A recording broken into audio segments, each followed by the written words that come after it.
এতিয়া গলে তোমাৰে খুব মোৰ ইউটিউব চেনেলটোলৈ আকৌ স্বাগতম জনাইছোঁ।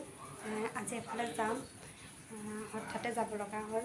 ক'ত যাম, কি কৰিম, সকলোবোৰ দেখাই যাম, বলকচোন।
ক'ত আহিছা?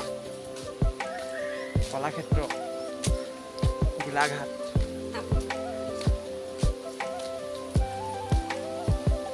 দেখাই যাম।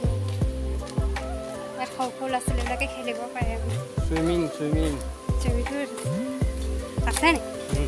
মই আজি প্ৰথম আহিছোঁ, দেখাই আছোঁ।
ক্ষেত্ৰতে সোমাই যাওঁ ব'লা বুলি মই কোনোদিন আহি পোৱা নাই তাৰপৰা কোৱা কেনেকুৱা লাগিলে ভালে লাগিলে জেগাবোৰ বৰ ধুনীয়া ধুনীয়া জেগা বহিবলৈ মেলিব একদম মজা জেগা আছে গধূলি টাইমত বেছি ভাল হয় আহিবলৈ এতিয়া ইমান ঠিক নহয় এতিয়া ৰ'দ পৰি আছে গোটেই চাৰিওপিনে ৰ'দ সেইটো কাৰণে ইমান ঠিক নহয় গধূলি টাইমত বেছি ভাল লাগিব আৰু মানুহ এতিয়া এই ৰ'দৰ কাৰণে অহা নাই গধূলি টাইমত মানুহ আহিব জেগাবোৰ ধুনীয়া বাৰু একদম মজা বনাইছে চাবলগীয়া জেগা আহিব ল'ৰা ছোৱালীবিলাকেও খেলিব পাৰিব অঁ ভাল লাগিলে ভিডিঅ'টো লাইক কৰিব কমেণ্ট কৰিব শ্বেয়াৰ কৰিব ছাবস্ক্ৰাইব কৰিব আমাৰ পাৰিলে ছাইডত থকা ঘণ্টা বটনটো দবাই দিব আকৌ নেক্সট ভিডিঅ' চাব পাব ৰ'বা আমাৰ যে ভিডিঅ'বোৰ দিয়া দেৰি হয় কেলৈ কৈ দিয়া আমাৰ ভিডিঅ' দেৰি হয় মানে মই থাকোঁ ঘৰত দেৰিও থাকে নিজৰ ঘৰত বৰ্তমান আমাৰ এতিয়ালৈকে বিয়াখন মানে কি কমপ্লিট হোৱাগৈ নাই হ'বগৈ আৰু ঘৰটো মই বনোৱা নাই বনাবলৈ আৰম্ভ কৰিব আৰু এই আগষ্টতে আৰম্ভ কৰিব ঘৰ চৰ বনাই মেলি তাৰপিছতে লৈ যাম আৰু তাৰপিছত সদায় ব্লগ দিবলৈ আৰম্ভ কৰিম এক্সপাল্ছ লৈ পেলাই এতিয়া বৰ্তমান এক্সপাল্ছ লৈ আৰু আৰম্ভ কৰা নাই গাড়ী চাড়ী লৈ মেলি এনেকৈ জেগা দেখাইছোঁ তাৰপিছতে আৰু ঘৰৰ পৰাই ডাইৰেক্ট ভিডিঅ' বনিব ব্লগ চেনেল আপোনাৰ মটৰ ব্লগিং বনাম সেয়াই আৰু লাইক কৰিলে ভাল লাগিলে ভিডিঅ'টো লাইক কৰিব শ্বেয়াৰ কৰিব কমেণ্ট কৰিব ছাবস্ক্ৰাইব কৰিব আৰু কাষতে থকা ঘণ্টা বটনটো ক্লিক কৰিবলৈ নাপাহৰিব আজিলৈ ইমানতে সমাপ্ত বাই বাই বাই বাই